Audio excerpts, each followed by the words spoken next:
और भाजपा प्रदेश अध्यक्ष मदन राठौर का 2 दिवसीय पाली दौरा है। 15 जून को जयपुर से रवाना होकर पहुंचेंगे पाली। 15 जून को सुमेरपुर में आयोजित होने वाले निजी समारोह में भाग लेंगे मदन राठौर। भाजपा अध्यक्ष मदन राठौर रात्रि विश्राम पाली में करेंगे और 16 जून की सुबह मदन राठौर पाली अपने निवास पर लोगों से मुलाकात करेंगे। राठौर का 16 जून को पाली से जयपुर जाने का कार्यक्रम है। तो 2 दिवसीय मदन राठौर का पाली दौरा रहेगा और इन 2 दिनों में मदन राठौर कई कार्यक्रमों में भाग लेंगे, साथ ही अपने निवास पर लोगों से मुलाकात करेंगे, उनकी समस्याओं को भी सुनेंगे।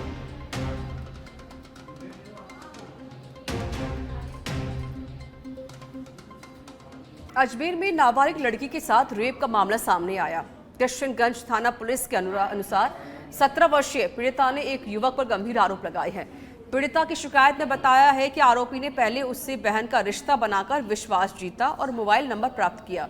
इसके बाद घूमने के बहाने होटल लेकर रेप किया गया। पीड़िता ने बताया कि आरोपी ने अश्लील फोटो और वीडियो के माध्यम से ब्लैकमेल कर कई बार रेप किया है। किशनगंज थाना पुलिस आरोपी की तलाश कर रही है। कल दिनांक 12/6/2025 की बात है। थाना क्षेत्र की एक नाबालिग लड़की है, उसके साथ एक अभिषेक नाम करके बुजुर्ग है जो कांकरिया का रहने वाला है, जो उसको बहन बनाकर और जांचे में देकर उसके साथ बलात्कार किया। कल उसके परिजनों ने थाने पर उपस्थित होकर बलात्कार संबंधित मुकदमा दर्ज करवाया है। तो कैसे संपर्क में आया था ये लड़का? ये उसके घर पे आना जाना था और उसको बहन बनाया पहले, और बहन बनाकर उसको जांचे में दिया और उसके साथ गलत काम कराया। और किन कारणों से? फोक्सो एक्ट और 376 की तरफ। सही है, एक ही है वारदात है और भी है? नहीं, अभी तो एक ही है और आगे ये तफ्तीश का विषय है। आपका नाम? सूरज कुमार। झालावाड़ के कोलाना एयरपोर्ट पर 5 प्रशिक्षण हवाई जहाज रनवे पर उतरे हैं। यह हवाई जहाज Chimes aviation academy private limited Neemuch के हैं। यह पहला मौका है जब किसी दूसरे प्रदेश के प्रशिक्षण वाहन यहां उतरे हैं।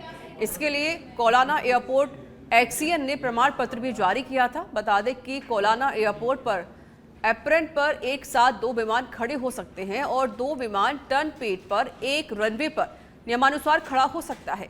इसके अलावा चिमस एविएशन एकेडमी की ओर से यहां विमान उड़ाने का प्रशिक्षण भी दिया जाएगा। तो वहीं वर्तमान में कोलाना एयरपोर्ट पर 30 सीटर विमान उतर सकते हैं। तो वहीं लाइटिंग का काम होने के बाद हर प्रकार के बड़े से बड़े विमान भी उतर सकेंगे। जो नीमच की अपनी फ्लाइंग ट्रेनिंग स्कूल जो नीमच में चल रहा है, उनके जो ये ट्रेनर्स है वह यहाँ पर आप देख रहे हो 2 तो प्लेन ये खड़े हैं, एक प्लेन वो आ रहा है उधर से। तो ये लोग अपने फ्लाइंग ट्रेनिंग स्कूल जो नीमच में चल रहा है उसी के तहत इन्होंने यहाँ से ये इनके जो ट्रेनर्स है उनके यहाँ परमिशन मांगी जिला प्रशासन से। तो हमने इनको परमिशन दी है ताकि आने वाले टाइम पे यहाँ पर भी फ्लाइंग ट्रेनिंग स्कूल खुलने वाला है, उसकी भी एक रिहर्सल हो जाए। और ये झालावाड़ के लिए बड़ी खुशी की बात है कि यहाँ का एयरस्ट्रिप बन के तैयार हो गया है। जैसलमेर के रामदेवरा में जोधपुर संभागीय आयुक्त डॉक्टर प्रतिभा सिंह रामदेवरा पहुंची, जहां पर उन्होंने लोक देवता बाबा रामदेव की समाधि के दर्शन किए। इसी के साथ समाधि स्थल, राम सरोवर, तालाब सहित प्रमुख स्थानों का घूमकर निरीक्षण भी किया।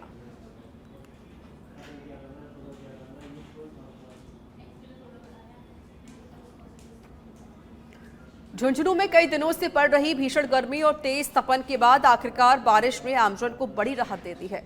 जहां झुंझुनू के सिंघाना व आसपास के इलाकों में पिछले करीब 15 मिनट से लगातार बारिश हो रही है। अचानक मौसम की करवट बदलने और बारिश होने से आमजन ने राहत की सांस ली। वहीं किसानों ने भी बारिश को लेकर खुशी देखने को मिली है, क्योंकि यह वर्षा खरीफ फसलों की बुआई से पहले नमी देने में सहायक साबित हो सकती है। खबर दौसा जिले के बसवा तहसील क्षेत्र के लीलोज गांव से है, जहां लीलोज गांव को दूसरी ढाणी लीलोज का गोला से जोड़ना हुआ एक आम रास्ता, जिससे रोज सैकड़ों लोग आवाजाही करते हैं। और इसी रास्ते के बीच एक करीब 60 फीट गहरा खुला कुआं भी है, जिसकी ग्राम पंचायत से लेकर तहसील तक शिकायत दर्ज की जा चुकी है। इन खुले कुओं और बोरवेलों को बंद कराने के आदेश की पोल महज 4 दिन पहले हुए हादसे ने खोलकर रख दी है। गांव को जोड़ता है नीलोज से, और गोला के लिए। इसका जो ये मेन जो ये टी पॉइंट है, इस पे एक कुआं बना हुआ है, ये बिल्कुल ओपन है। इसकी हमने काफ़ी बार कंप्लेन भी की है, बट अभी तक कोई सुनवाई नहीं की गई है। अभी इन फ्यूचर कुछ भी ऐसा इवेंट हो जिससे कि उसकी रेस्पॉन्सिबिलिटी फिर या तो पंचायत की होगी, उसमें हमारी कोई रेस्पॉन्सिबिलिटी नहीं होगी। हमने कई बार कंप्लेन भी की, बट अभी तक इस चीज़ पे कोई फोकस नहीं किया गया, बिल्कुल ध्यान नहीं दिया गया। इस रास्ते में होके छोटे बच्चे भी निकलते हैं, गांव वाले अपनी बकरियों को चराने भी लेके जाते हैं। बहुत से जो खबर सिरोही की आबू रोड से है, जहां गौचर भूमि पर अवैध मिट्टी खनन का मामला सामने आया। बता दें कि भू माफिया के जरिए बड़े स्तर पर मिट्टी का खनन कर काला कारोबार किया जा रहा था, जिसके बाद खननकर्ता पर कम जुर्माना राशि वसूलने पर वार्ड पंचों और ग्राम वासियों का आक्रोश फूट पड़ा, जिसे लेकर लोगों ने मुख्यमंत्री भजनलाल शर्मा, खनन विभाग के निदेशक और जिला कलेक्टर को शिकायत पत्र भेजा है और जिम्मेदारों पर खननकर्ता के साथ मिलीभगत और साठगांठ कर कम जुर्माना राशि लगाने के आरोप लगाए हैं। इसी के साथ दोषी कार्मिकों के विरुद्ध सख्त कार्रवाई कर निलंबित करने की मांग रखी गई है। खबर सीकर के फतेहपुर शेखावाटी से है, जहां लगातार मौसम ड्राई रहने के चलते भीषण गर्मी का दौर जारी है। फतेहपुर में अधिकतम तापमान 47 डिग्री पार पहुंच चुका है। तेज धूप और लू के कारण कस्बे की सड़कों पर दोपहर के समय सन्नाटा छाया होता है। बाजार में मौजूद लोग गर्मी के बचने के लिए शीतल पेय और ठंडे पानी का सहारा ले रहे हैं। मौसम विभाग के मुताबिक फिलहाल अभी 2 से 3 दिन शेखावाटी सहित प्रदेश के सहित कई इलाकों में हीट वेव चलेगी। इसके बाद 15 जून से लोगों को थोड़ी राहत मिलेगी। प्रदेश के कई इलाकों में आंधी चलने के साथ बारिश होने के भी आसार हैं। फतेहपुर में 48 डिग्री टेम्परेचर से ऊपर चल रहा है। बहुत ज़बरदस्त गर्मी है। किसी जरूरी काम से लोग बाहर निकल रहे हैं। पूरा रोड सूना है एकदम। किसी इंसान को देखना भी मुश्किल है, ऐसी पोजीशन चल रही है। इतना ज़्यादा गर्मी का मौसम है कि खड़ा रहना भी मुश्किल है, घूमना फिरना भी। और आवाज़ चलिए, बड़ी खबर है श्रीगंगानगर के पदमपुर से, जहां पदमपुर सीएचसी का पूर्व मंत्री सुरेंद्रपाल सिंह टीटी ने अवलोकन किया है। सीएचसी में चल रही डायलिसिस सुविधाओं को लेकर निरीक्षण किया गया।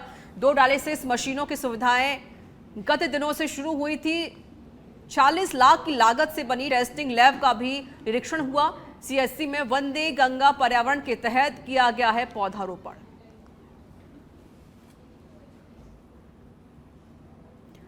झुंझुनू के सुल्ताना कस्बे के पोस्ट ऑफिस क्षेत्र में भीषण गर्मी के बीच ट्रांसफार्मर खराब होने के बाद नया ट्रांसफार्मर लगाने को लेकर हंगामे की स्थिति बन गई। स्थानीय लोगों ने ट्रांसफार्मर की जगह को लेकर आपत्ति जताते हुए विरोध दर्ज कराया।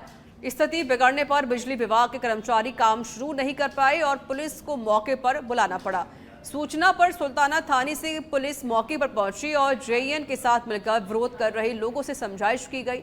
अधिकारियों ने भरोसा दिलाया है कि ट्रांसफार्मर की सुरक्षित ढंग से लगाया जाए और भविष्य में तकनीकी समाधान भी किया जाए। नगरपालिका सुल्ताना में गुरुवार मध्य रात्रि पोस्ट ऑफिस के सामने रखा हुआ 100 kV के ट्रांसफार्मर की कोयल बैठ गई, जिसकी वजह से विद्युत आपूर्ति बंद हो गई। कल सुबह हमने अपने कर्मचारियों को इसको ठीक करने के लिए भेजा, जहां पर मोहल्ले वासियों द्वारा इनका विरोध किया गया। मौके पे पुलिस प्रशासन की मदद ली गई, उनको मौके पे बुलाया है और यहाँ पे विद्युत समस्या का समाधान करने के लिए हमने 100 kV ट्रांसफार्मर की जगह 160 kV का ट्रांसफार्मर रखवाया है, जिससे मोहल्ले वासियों की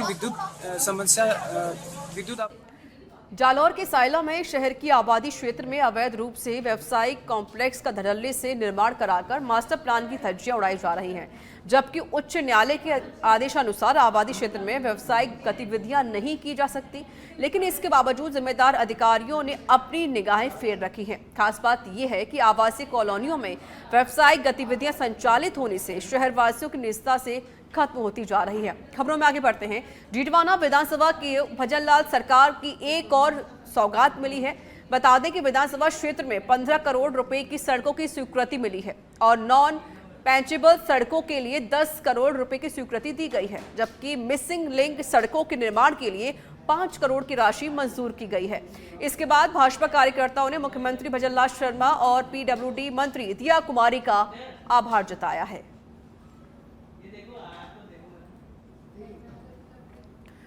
दौसा के सिकराय में भारतीय किसान संघ के पदाधिकारी ने एसडीएम को कृषि मंत्री डॉक्टर करोड़ीलाल मीणा के नाम ज्ञापन दिया। ये ज्ञापन ग्राम सहकारी समिति के जरिए खाद्य बीज की व्यवस्था करवाने की मांग प्रदेश में नकली खाद्य बीज का विक्रय रोकने जैसे मुद्दों के लिए दिया गया है।